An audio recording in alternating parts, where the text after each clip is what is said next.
नमस्कार, मैं रचना शर्मा चढ़ती कला टाइम टीवी देख रहे हैं सभी दर्शकों का स्वागत करती हूं। आप देख रहे हैं हरियाणा के समाचारों की शुरुआत से पहले एक नजर आज के मुख्य सुर्खियों पर।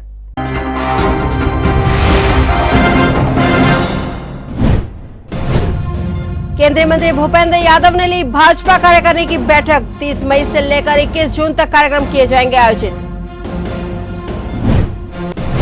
अब थाने से होगी तोंद वाले पुलिस कर्मियों की छुट्टी। अपराध पर लगाम लगाने के लिए पुलिस कर्मियों की फिटनेस जरूरी।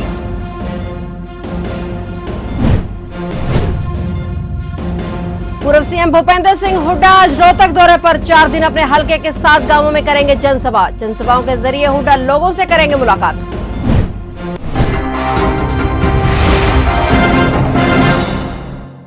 और अब समाचार विस्तार से। केंद्रीय श्रम एवं रोजगार मंत्री भूपेंद्र यादव ने पलवल भाजपा जिला कार्यालय पर जिला कार्यकारिणी की बैठक बुलाई। इस अवसर पर कई भाजपा पदाधिकारी मौजूद रहे। केंद्रीय श्रम एवं रोजगार मंत्री भूपेंद्र यादव ने कहा कि भाजपा सरकार के 9 साल पूरे होने पर सरकार की विशेष उपलब्धियों को लेकर प्रदेश भर में कार्यक्रम आयोजित किए जाएंगे। कार्यक्रमों के बारे में पार्टी कार्यकर्ताओं को दिशा निर्देश दिए गए हैं। भाजपा सरकार के 9 वर्ष पूरे होने पर सरकार की विशेष उपलब्धियों को लेकर जिले में 30 मई से लेकर 21 जून तक कार्यक्रम आयोजित किए जाएंगे, जिसकी रूपरेखा तय की जा रही है। उन्होंने कहा कि देश के प्रधानमंत्री नरेंद्र मोदी के कुशल नेतृत्व में भारत दुनिया में सर्वाधिक तेजी से बढ़ती हुई अर्थव्यवस्था बन गया है। हरियाणा प्रदेश में अनेक परियोजनाएं लागू की गई हैं।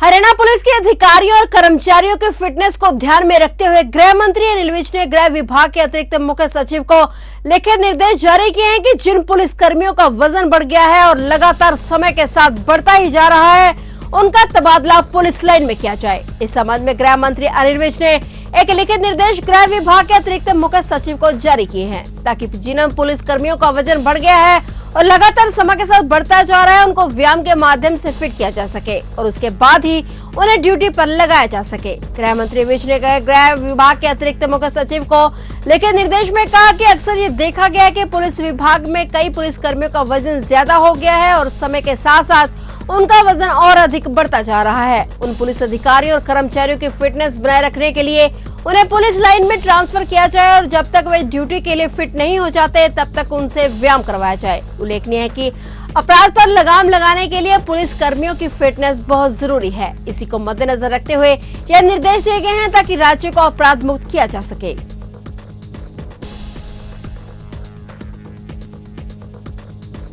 पूर्व सीएम भूपेंद्र सिंह हुड्डा आज रोहतक दौरे पर हैं। अपने इस दौरे में पूर्व सीएम रोहतक जिले में जनसभाएं कर रहे हैं। लगातार 4 दिनों तक चलने वाली इन जनसभाओं के जरिए वे लोगों से मुलाकात करेंगे। इस दौरान पूर्व सीएम अपने हलके के 7 गांवों में जाएंगे, जहां पर कार्यक्रम किए जा रहे हैं। आज भूपेंद्र सिंह हुड्डा गाँव कांसला, हिमायूपुर, बकहेटा, मुंगान, पोलंगी, रुड़की व किलोई में जाकर लोगों के साथ बैठकें करेंगे और इसके बाद लगातार 22 मई तक बैठकों का दौर जारी रहेगा।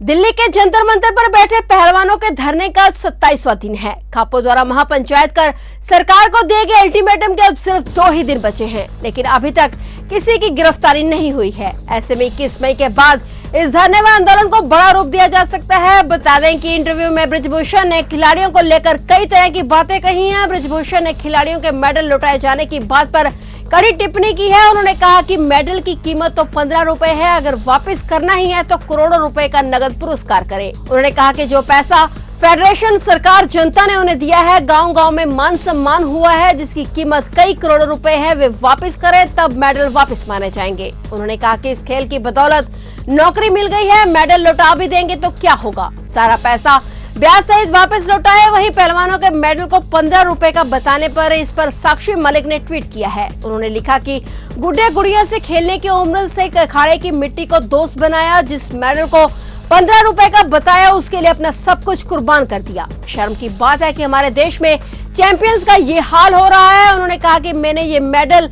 देश के लिए जीता है, कोई इसकी कीमत नहीं लगा सकता।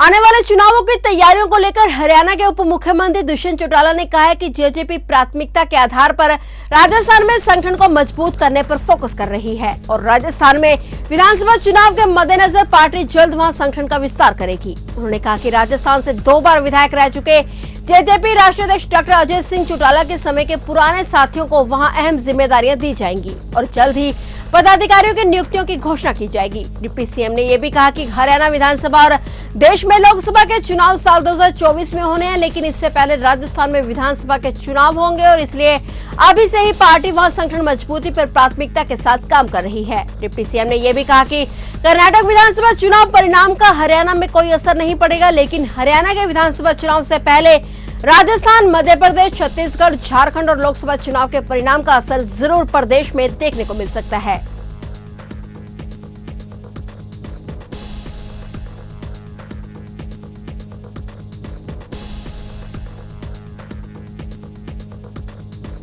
लालूपुरा घाट पर यमुना में डूबने से एक 22 वर्षीय युवक की मौत हो गई। युवक पीर बाबा के मेले में आया हुआ था और अपने भाई के साथ यमुना में नहा रहा था। हादसे की सूचना के बाद डायरेक्ट 112 की टीम मौके पर पहुंची और शव को अपने कब्जे में लेकर पोस्टमार्टम के लिए जिला मुख्यालय भिजवा दिया गया। पुलिस मामले की जांच कर रही है।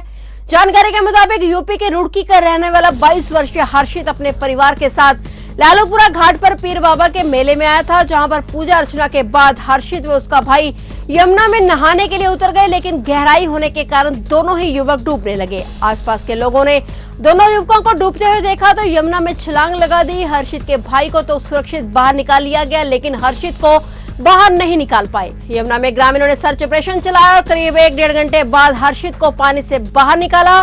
डायरेक्ट 112 की टीम की सूचना के बाद मौके पर पहुंची हुई थी और आसपास के लोगों ने हर्षित में सांस होने की भी बात कही, तो डायरेक्ट 112 की टीम हर्षित को घरोंडा के सरकारी अस्पताल में लेकर पहुंची, जहां डॉक्टरों ने उसे मृत घोषित कर दिया।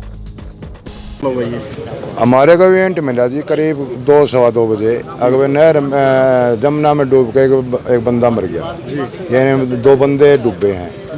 तो हम मौके पे पहुंचे भाग दौड़ करके न, तो वहाँ देखा पूछागा भाई कहाँ डूब रहा है, कितने डूबे हैं। इन्हें बताया 2 बंदे डूब गए, एक बंदा तो निकाल लिया गया है और एक बंदा इसके अंदर ही है।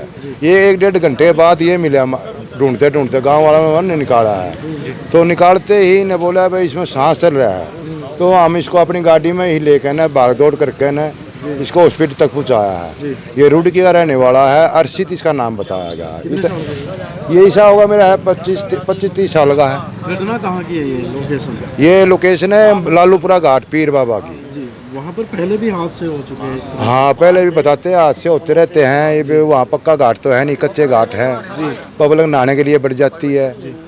तो ये रीजनों को कोई सूचित वगैरह किया इसके बारे में? रीजन और तो क्या बताएंगे इसके बारे में। इसके बारे में कोई था इसके साथ में? इसके साथ में इसी घरवाली हैं, इसके परिवार हैं और वहाँ लग रहे हैं, आ रहे हैं। मेला वगैरह भरा हुआ? मेला पीर बादशाह, हाँ पीर बाबा के उसमें मेला भरा हुआ था और इनकी मानतान होगी वहाँ पर। तो मानतान करने के लिए नहाने धोने के लिए बड़े थे, तो उसमें डूब गया। पानीपत जिले में फैक्ट्री के लेबर क्वार्टर में 13 साल के बच्चे ने फंदा लगाकर आत्महत्या कर ली। बताया जा रहा है कि बाल्टी टूटने पर मां ने किशोर को पीटा और धमकाया था। इसी से आहत होकर इस किशोर ने ये कदम उठाया। जल्दी में बच्चे को नीचे उतारा गया और इसके बाद उसे तुरंत सिविल अस्पताल ले जाया गया, जहां डॉक्टर ने उसे मृत घोषित कर दिया। बच्चे का आज पोस्टमार्टम किया जा रहा है। रवि कुमार ने बताया कि यह पसीना रोड स्थित गोल फैक्ट्री में बतौर सुपरवाइजर काम करता है और फैक्ट्री के अंदर ही लेबर क्वार्टर बने हुए हैं, जहां पिछले करीब 4-5 महीने से राजकुमार अपनी पत्नी सोमवती और बच्चों के साथ रह रहा है। पति पत्नी दोनों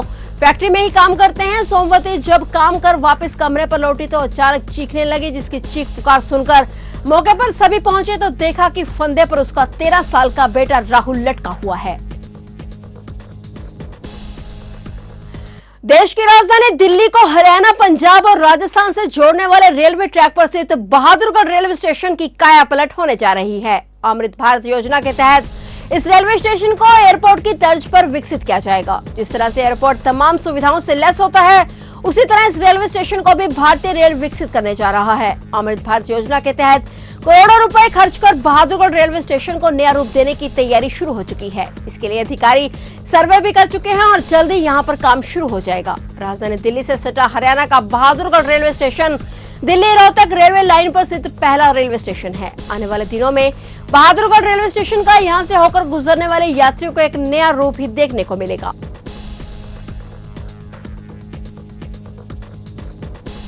यमुना नदी में रेत खनन के लिए टेंडर छोड़ने को लेकर प्रशासनिक अधिकारी, सिटी मजिस्ट्रेट, रेत खनन अधिकारी व अन्य प्रशासनिक अधिकारियों ने नबियाबाद गुरुद्वारे के पास दर्जन भर गांव के लोगों से रायशुमारी के अधिकारियों के सामने ग्रामीणों ने रेत खनन के कार्य से होने वाले नुकसान को लेकर आपत्ति जताई। ग्रामीणों ने कहा कि रेत खनन का टेंडर दिए जाने के बाद ठेकेदार क्षेत्र में नियमों की अवहेलना कर कार्य करते हैं और हैवी लोड वाहनों की वजह से जहां क्षेत्र के गांव में हादसों का खतरा बना रहता है, वहीं क्षेत्र में गहरे तक यमुना को खोदने से जल बहाव बदल जाता है और पानी का भाव में बदलाव होने से बाढ़ आदि का खतरा भी बढ़ जाता है। और वहीं इस मौके पर पहुंचे खनन विभाग और प्रशासनिक विभाग के अधिकारियों ने ग्रामीणों को सरकार द्वारा यमुना नदी में नबियाबाद घाट और उसके आसपास के घाटों पर रेत खनन के लिए टेंडर लगाने की योजना की विस्तार से जानकारी दी।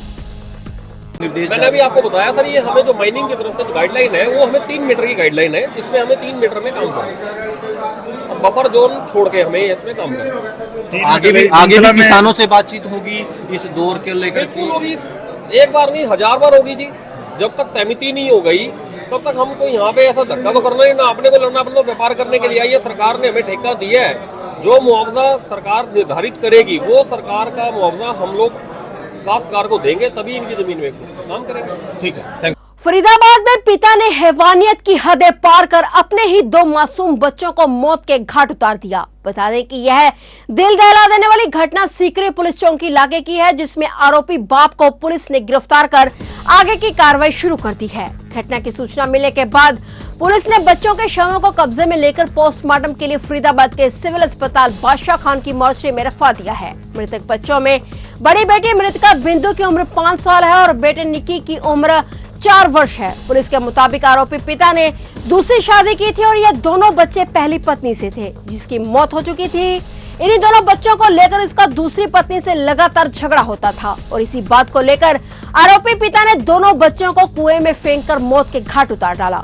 कुएं में 5-6 फीट पानी था, जिसमें फेंके जाने के चलते बच्चे पानी में डूब गए और उनकी दर्दनाक मौत हो गई। फिलहाल पुलिस आरोपी के खिलाफ एफआईआर दर्ज कर जांच कर रही है। वहीं पुलिस द्वारा बताया कि इस घटना में नया मोड़ देते हुए चश्मदीद सलीम ने बताया कि आरोपी पिता खुद अपने दोनों बच्चों को लेकर कुएं में कूदा था, जिसके बाद शोर शराबा होने पर वह और उसके पड़ोसी सीढ़ी लेकर भागे और बच्चों को और पिता को बचाने के लिए कुएं में कूद गया, जिसमें उसकी मदद एक और शख्स ने भी की, लेकिन पानी में डूबने के चलते बच्चों की मौत हो चुकी थी और पिता की हाइट लंबी होने के चलते पिता पानी में नहीं डूबा, जिसके चलते वो बच गया।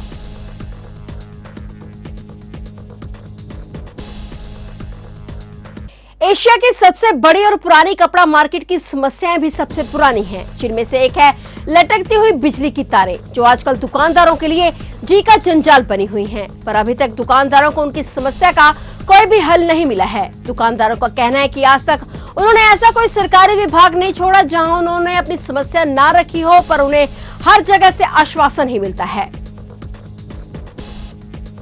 दुकान कपड़ा मार्केट होलसेल कपड़ा चौक पर दुकान है, पहले नंबर पर बत्रा क्लॉथ हाउस। मैं विमल बत्रा अपना यहाँ से ये समस्या ये है कि यहाँ पर बिजली के तारों का जाल बहुत बना हुआ है और बेवजह से वो तारें लगी हुई हैं जिनका कोई औचित्य नहीं है और इनकी समस्या ये रहती है कि शॉर्ट सर्किट होने का भी डर रहता है और कितनी बार यहाँ पर हुआ भी है। और जितने भी यहाँ पर ट्रांसपोर्ट की गाड़ी इधर उधर से निकलती हैं वो क्या होता है कि ओवरलोडेड होती हैं, जिसकी वजह से तारें नीचे गिर जाती है और कितने कितने घंटे तक वो लाइट नहीं आ पाती, जिससे बहुत लोगों को और बहुत दुकानदार भाइयों को समस्या का इसका वो करना पड़ता है हमें सामना। तो इसका समाधान के लिए इन तारों को हटवाया जाए और बिजली खंभों को हटवाया जाए, यही निवेदन है जी हमारा। हाँ जी, गुहार हमने लगाई है बिजली बोर्ड वालों से, कई बार गुहार लगाई है। खुद यहाँ पर कितने अधिकारी भी यहाँ पर इंस्पेक्शन करने आए हैं, लेकिन समस्या जो की तो बनी हुई है। तो ये थे हरियाणा के समाचार और नए समाचारों के साथ फिर से हाजिर होंगे। तब तक के लिए देखते रहिए चढ़ती कला टाइम टीवी और मुझे दीजिए इजाजत। धन्यवाद।